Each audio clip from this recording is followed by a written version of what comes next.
Okay, so I was reading this piece by Michael Albertus, and it's honestly kind of terrifying.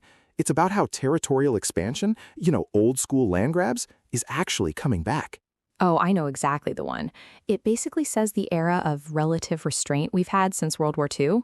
Yeah, that's ending. Right. Like, we thought we were past the whole conquering your neighbor thing, but apparently climate change is just reshuffling the entire deck. It really is. Think about the whole Greenland thing. Remember when Trump mentioned buying it and everyone kind of laughed? Yeah, it sounded like a joke from a movie, but the article says it's actually a huge deal for the future, right? Totally. It's not just about a buffer zone anymore. As the ice melts, you're looking at massive deposits of iron, gold, rare earth minerals, things we need for green energy. Wait, so we're fighting over the minerals needed for green energy because of the climate change caused by, that's a bit ironic. It's a vicious cycle. And it's not just minerals. Greenland could actually become habitable. We're talking forests where there's currently just tundra by the year 2100. Forests in Greenland? That's insane. But okay, so if Greenland is a winner, who are the others? Because the author mentions Canada and Russia are sitting pretty. Exactly. Canada is looking at potentially gaining 1.6 million square miles of arable land for crops like wheat and potatoes. That is a fourfold increase. Holy cow. So they basically become the world's breadbasket. Basically, Russia's in the same boat. Plus, they both control these new Arctic shipping routes, the Northwest Passage for Canada and the Northern Sea Route for Russia. Oh, so they won't just have the food? They'll control how it moves between the Atlantic and Pacific? Exactly. It gives them massive leverage. But, Russia's situation is a bit messier because their economy is so tied to oil and their population is shrinking. Right, and the author says Canada is trying to supercharge immigration to 100 million people by 2100? That's a huge jump from 40 million. Yeah, the Century Initiative. They're trying to play their cards right. But meanwhile, you've got the losers, places like the US, China, and Nigeria, who are facing declining yields and extreme heat. Wait, back up. China and the U.S. are losers in this scenario? In terms of domestic productivity, yeah. The author suggests they might see their influence wane unless they can pivot or, find new territory. That's where it gets scary. He mentions Antarctica is already starting to heat up, and I don't just mean the temperature. Right. The Antarctic Treaty is basically fraying.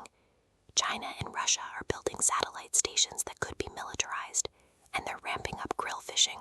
And Argentina and Chile are pushing back? It sounds like the Wild West, but with more ice. Pretty much. And look at what's happening in the Congo right now. The M23 rebel group, backed by Rwanda, is basically after those battery minerals. So we're already seeing these resource wars happen, just maybe not in the way we expected. Exactly. Even the invasion of Ukraine, the author argues part of Russia's play was grabbing prime agricultural land to dominate the grain market. No way. So it's not just about territory. It's about political leverage through food? Yep. If you control the wheat, you can basically destabilize any country that relies on your imports. That is such a dark way to look at it. But wait, he also mentions that the U.S. might even have territorial ambitions in Canada? It sounds wild, but if Florida's underwater and the Southwest is a desert, where do people go? North. So we might be looking at a future where countries just ignore international law because they need a place to put their people? That's the might makes right world Albertus is warning us about. Alliances are already fraying, and climate change is just the fuel on the fire. Man, I need a drink after this. It's like the map of the world is being redrawn in real time. It really is. And the race for land, it's just getting started. So I was just reading this piece in Foreign Affairs about the return of spheres of influence, and man, it's kind of a heavy look at where the world is heading. Yeah, Monica Duffy Toft really digs into it. Her main point is that the 2022 invasion of Ukraine wasn't just some local border dispute. It was basically Russia's proof of concept to see if the whole rules-based international order would actually hold up. Wait, so she's saying the war in Ukraine was a test for the West?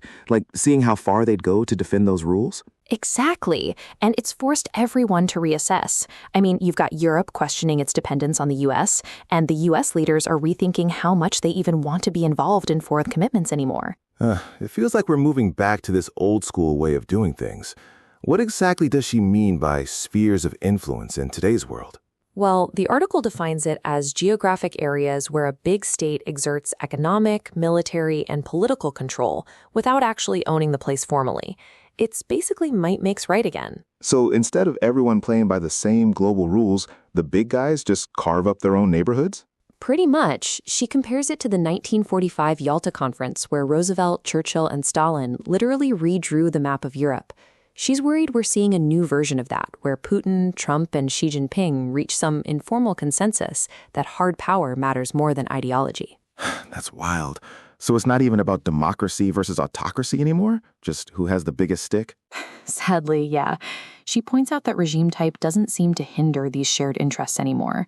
It's returning to that ancient principle that the strong do what they can and the weak suffer what they must. That sounds incredibly unstable. And she ties this to this make our country great again narrative, right? Not just in the U.S., but everywhere. Totally.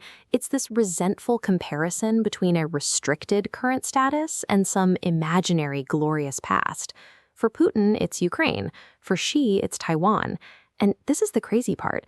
She mentions the U.S. looking toward annexing Canada or exerting more control over Mexico. Wait, back up. Annexing Canada? Is she serious? I know, it sounds like sci-fi, but she's highlighting how these great powers are starting to ignore the sovereignty of their neighbors to restore their own sense of grandeur. It's about dominating your immediate space. Okay, but the world is way more connected now than it was in 1945. You can't just draw a line through a forest and call it a day when everyone's buying microchips from the same place. You nailed it. That's why it's trickier now. Back at Yalta, it was about steel and oil. Today, it's about Taiwan's semiconductor chips and Ukraine's rare earth minerals. The U.S. can't just let China have Taiwan because those chips are vital for national security. So the geography is harder to define because the resources are spread out. Exactly. And that leads to these weird tensions. Like China is trying to become a maritime power to disrupt U.S. influence in the Pacific, even though Japan and Taiwan are right on their doorstep. So what happens to everyone else? Like, what does a united Europe do if the U.S. decides to just do its own thing? Well, she suggests Europe might have to become a sovereign federal state to survive. If the US, Russia, and China are all acting like bullies, France, Germany, and the UK might have to band together just to avoid being pushed around. That's a massive shift for the EU. They'd have to actually provide their own defense instead of relying on NATO. Right. And look at Australia or South Korea. If China secures a sphere in Asia, those countries have to choose. Do they stay junior partners to the U.S. or try to become independent regional stabilizers? It's like a giant game of Risk, but the board keeps changing.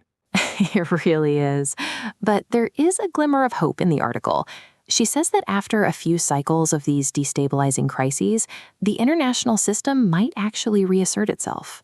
Ooh, so we might actually go back to the rules eventually. Like people realize that might makes right is just too exhausting and expensive?